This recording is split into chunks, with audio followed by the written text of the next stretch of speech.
Hello and welcome to the Gavel. I'm Terry Ikumi. Now, the long holiday of federal lawmakers comes to an end in a few days, and it will be interesting to see what other pieces of legislation that will catch their attention after passing the Critical Electoral Act Amendment Bill and the Petroleum Industry Bill, as well as concluding the public hearings on the Constitution Amendment. Now, ahead of resumption, the House Committee on Public Accounts paid an oversight visit to the Auditor General of the Federation, and it wasn't really a smooth interaction. Here's the report. Members of the House of Representatives Committee on Public Accounts arrived at the Audit House, Abuja, on an oversight visit. The committee raises concerns over various unsubstantiated expenditures as presented by the Auditor General. You said welfare package. 2019 you said 12 million. And I begin to wonder how in 2020 the welfare package jumped to 77 million. Which office is saddled with the responsibility of checkmating? Yes, that's it. Yes, that's no. This is the first time we are coming here. We are not auditing. This is not. We are not auditing any of the expenses or the expenditures. What I'm saying, we are just oversighting. The committee insists on being availed every document to back the claims of the Auditor General, as both parties disagree on the auditing of Nigerian foreign missions. International travel and transport, audit of foreign missions, consular offices, and 20 defense attaches. 20. And no single payment voucher to prove that somebody attended before this constitutional committee, Mr. Chairman. Who are those who travel to all these foreign missions? The 20 countries you went to. Which countries? Who and who went? How much was paid? Who was paid to? They will tell you the countries they have traveled to. They are here. They are that is not how You are in charge of your own. Auditor General. I'm an accounting officer here, not me. I am. Who are big vouchers now? The Auditor General appears unhappy as he reiterates that he was unprepared for the auditing process of the committee. This is oversight. If it is oversight, there is no way I would have adequately prepared for the questions you come here to ask. So if it is evidence you want, constitute an audit. We give. The Deputy Chairman of the committee pleads with his colleagues to allow more time for the Auditor General to make the needed documents available, but the committee disagrees, insisting that the request must come from the Auditor General. Asking that, look, we cannot produce this document before the November. When the dust settles, the Auditor General makes a suggestion to ease the auditing process. What you people can help us is to put a law in place. Who will audit the Auditor General? And when that is done, what is the volume of our transaction here that we can put together in less than 2 months? The Office of the Auditor General is the only agency which the Committee on Public Accounts is empowered by law to oversight. Now, female participation in politics is widely canvassed, but unfortunately, Nigeria isn't doing well in that regard. At the National Assembly, we saw a reduction in the number of female lawmakers from 24 in the 8th Assembly to 19 at the commencement of the 9th Assembly. So let's talk about female representation in the National Assembly and how improvements can be made in the number, as well as assess the current crop of female federal lawmakers. My guest is Cynthia Mbamalu from Yaga, Africa. First is to highlight the obvious fact, like you said, the fact that we have a few or a reduced representation of women in the National Assembly. If you look at the Senate, we just have 8 senators. Last year, we lost Senator Rose from the South, but the by-elections actually gave us another woman from the North Central Plateau State. So the number is still 8. In the House of Representatives, we have about 13 of the 360. So already, when you think about democracy and politics itself, it's a game of numbers.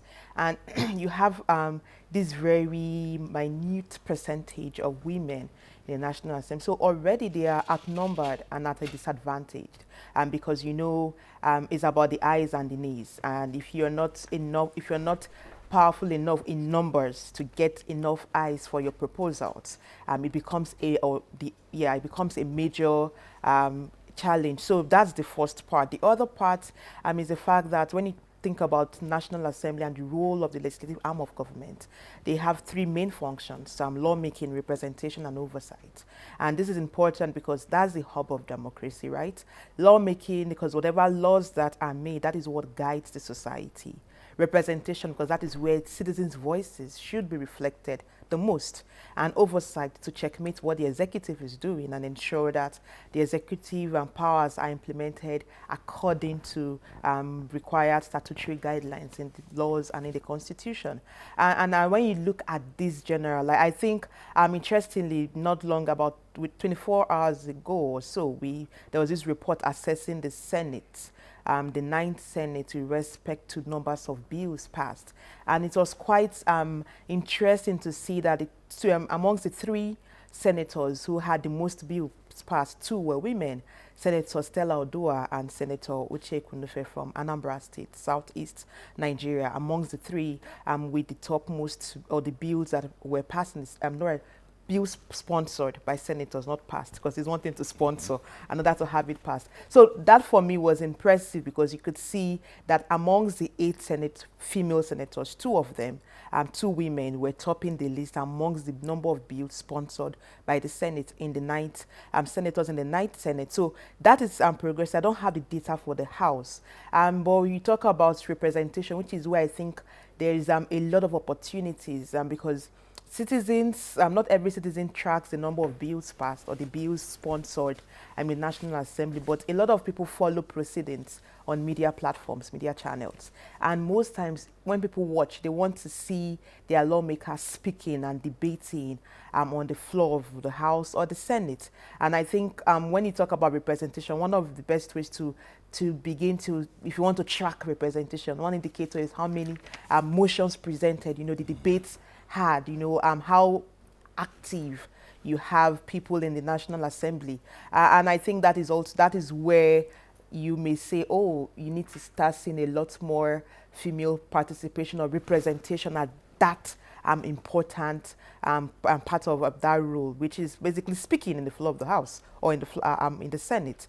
At that level, I think that is where we would want to see a lot more women speaking up, and I'll come back to that because there are several factors when you want to think about that. And then issues around oversight. I think we've seen some progress with women-chaired committees and the work that they do there. And I think I particularly would take note of the Committee on Electoral Matters in the House of Reps, which is chaired by Honorable Aisha Duku. I think that is one active committee, and I can see the work they've done previously with the Senate Committee on INEC also, and the progress that has been achieved so far in the electoral reform process. Even though we're hoping that this bill is passed this time around. But I think that committee has been one active committee chaired by Honorable Aisha Duku in the House. So if you want to say general assessment, there's a lot of opportunities for progress.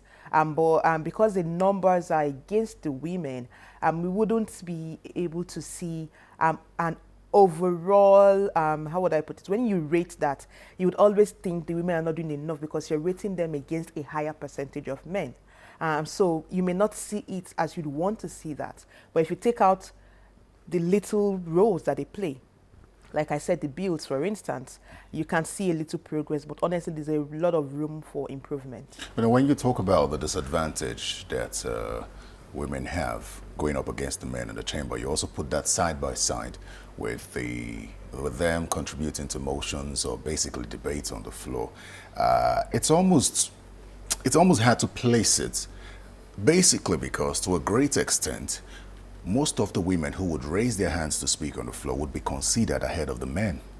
But honestly speaking, do you see that level of contribution or interest to want to contribute? Because for those of us who cover Parliament, it is rare. It is rare. You would expect that, of course, because the odds would be in their favor. You'd find that the Speaker or the Senate President would be interested in having a woman speak if she indicates interest. But you could have one woman or 3 women raise up their hands to speak and 100 men. And of course, the 3 women will be allowed to speak. But what guarantees that the 3 women well, will to be an allowed extent, that's to what we see. But what you say that's something you said you were going to come to, because you want to speak basically on why there's not much contribution from the women on the floor. Okay, so there are several factors I think contribute to this, and let's look at our history. There's first the process of social orientation, and which is why beyond just the National Assembly, if you go to gatherings of citizens, there's a likelihood that the most hands that will be up to contribute would be men. That doesn't mean that women are not in the room or that the women in the room don't have what to contribute. But there's first, because if you've been groomed for a long period of time, that your role is to be seen and not heard. Even when you break through that chain, that psychological upbringing that has limited the way you express yourself, it still takes an additional nudge for you to actually present yourself to speak. And so that for me is one. And I remember reading a report, it was up in the US, and they said it takes over 20 times to convince a woman to aspire to run. But for a man, just once an idea is shared, he's going to run, whether he has the capacity or not. But for a woman, you need to consistently approach her. Because most times women consider so many things. There's a lot of calculations that go in our minds. And because most of us are groomed to be perfectionists, whatever we do, especially in the roles that society expects us to perform in, the motherly or the wifely role, you're expected to be perfect. And it affects the way we even approach leadership. And I think that is one of the issues that contributes to the women. Most times you interact with some of the female lawmakers, and you actually see they have lots of ideas on so many issues that were discussed. First, there's this thing of there's no guarantee that if I have my hands up, I would be allowed to speak. There's a second that I could speak, and my male counterparts would try to shut me down. And we've seen this in some committees, some meetings actually, where a female is speaking, and you have a male literally shutting her down like they are not equals at the floor, in the chambers. And I remember one of those meetings, I'm not going to make mention, one of the female lawmakers had said, hey, we're equals here. I'm not your wife. I'm not your sister. I'm not your daughter. Do not speak to me in that tone. And it's not everyone that would want to be that confrontational. So, and most times we do not unbundle these issues. But this, if you talk with some of them, this is one of the reasons. The other is also the fact that a lot of times you have people who are first-timers. When you come into a space, it takes you a while to acclimatize, to learn how it happens, and to also learn how to best project your arguments and your positions on issues, which also contributes to that. But sorry, I wanted to add, if you look at the National Assembly, it's not, if you want to compare the female and the male, it's not every male lawmaker that's there are some lawmakers that have not even contributed. My point, there's no comparison. I refuse to compare the females and the male. The focus is on the females and the level of contribution. You did say that sometimes, there's this fear to want to speak basically because of how they may be perceived, but that should not be existing in that kind of circle. I mean, you are there to represent your people, and it's not your colleagues that you meet on grounds that should determine how bold you are to speak on issues. So how do we address those kind of issues? So, and I think, let's start with the how. If we have an increase in numbers, it builds some level of confidence. There's something about when I know my people are here, I can speak louder. And in National Assembly, what counts beyond the region you are representing or the states or constituency you're representing is also my gender. If I have more women, it also boosts my confidence to speak. There is that part. There's the other part about, as leaders, the conversation around capacity development, especially for women who go into the political space, also needs to include capacity on even public narrative or public speaking and public engagement. Because you engage a lot of women, they could write the briefs and write the memos and do the background work. But the moment you put them on a podium, there's that challenge on expression. Welcome back to the Gavel. Let's return to the conversation on female representation at the National Assembly with Cynthia Mbamalu. Now, while we continue to push for women participation in politics, we must also question why those ones who already occupy these positions refuse to get engaged in interviews outside their chamber or refuse to speak on public issues. I know how many times we chase a female lawmaker down to speak on a national issue, a burning national issue, and should refuse. The question is why? Well, you find some males willing to speak, but why would the women be refusing to comment on national issues? What could be responsible for that? Are they timid about something? I want to use the word timid. Like I said, it's a question of we need to go back to, because like a capacity is broad, there are different levels or layers of capacity. And the one on public engagement or public speaking or even engagement with the media is one critical part because it takes a lot to speak. You feel that the women we have now don't have a capacity? No, I think they do. It's just about understanding. If you look at those in the Senate and those in the House, some of the senators have held public leadership positions before, beyond this, before they got into the Senate.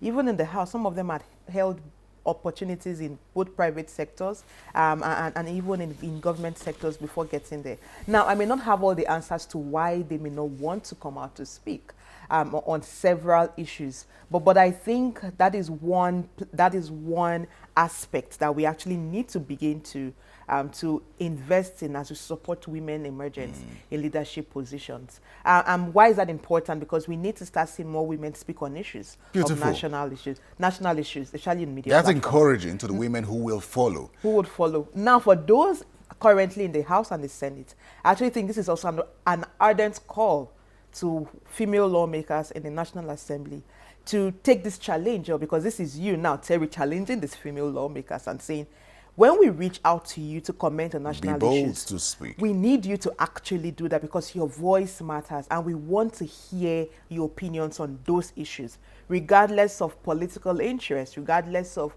political considerations. Which could be largely responsible for why they don't want to speak. Which could be because... Do you feel that these women sometimes, you think there's this issue of godfatherism or the chamber where they find themselves, they don't want to offend certain people and that's why they choose to keep quiet on some of these issues? Well, that politics exists in both the Senate and the House. A lot of people take positions based on party leadership decisions or even trying to please leadership of the Senate or the House of Representatives. So that could also be one contributory factor. But I think what is paramount here is, regardless of that, national interest should supersede every other, right? Especially now that there are several issues that needs the voices of female lawmakers to actually be more visible and more vocal. Talk about security, talk about issues around reforms, electoral reform or constitutional amendments, or even education or health. Like, there are so many issues right now that we need our female lawmakers to speak on. Because we think that when women speak on these issues, it creates balance to the conversation and also brings in a feminine approach to these issues, which I think is what is lacking in national leadership. We're entering an election year, so the question is, with women refusing to be visible, so to speak, how does this affect the chances of other women who may want to get into those positions? Well, I think that is an important point because the society in itself, we're moved by emotions and perception, basically. And what's the perception? If I see more women speaking, the few, even if it's one or two speaking, it begins to how would I put it? It commences that process of reorientation in my mind that women can be leaders too. And I think that is a vital point, because when people see women leading conversations in both chambers, it starts that process of, oh, a woman can actually do this. This woman is always speaking.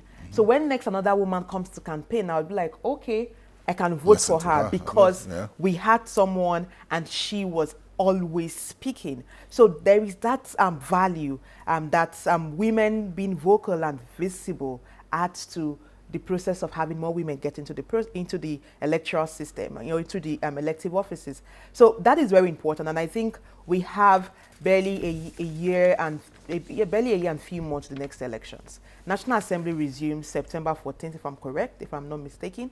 It's an opportunity for our female lawmakers to actually begin, because getting in is to also keep the door open for more women to emerge. And at the end, voters determine who gets to the ballot or who gets to the office. if we have women showcase the value of women leadership in Nigeria's politics, it opens up the door for more women to contest and win elections. It also gives political parties that justification for opening up their spaces or processes for women leaders. So I think it's an important point that you've made, and I'm really hoping that female lawmakers are listening and watching this.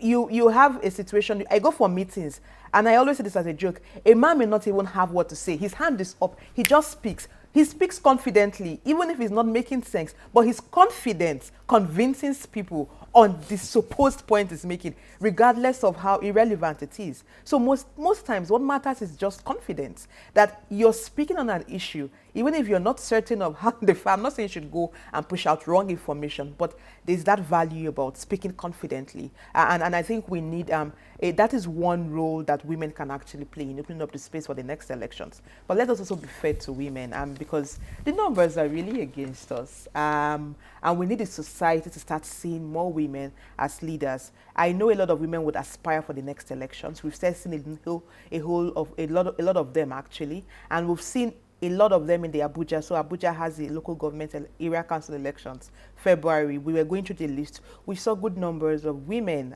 there. I think it's time for society to also begin to assess these women and give them the opportunity to get into the space. Oh, great. Now, let's talk about the bill that was sponsored in the House of Representatives, which reserves certain seats, 2 seats, I believe, for each constituency for women reserved.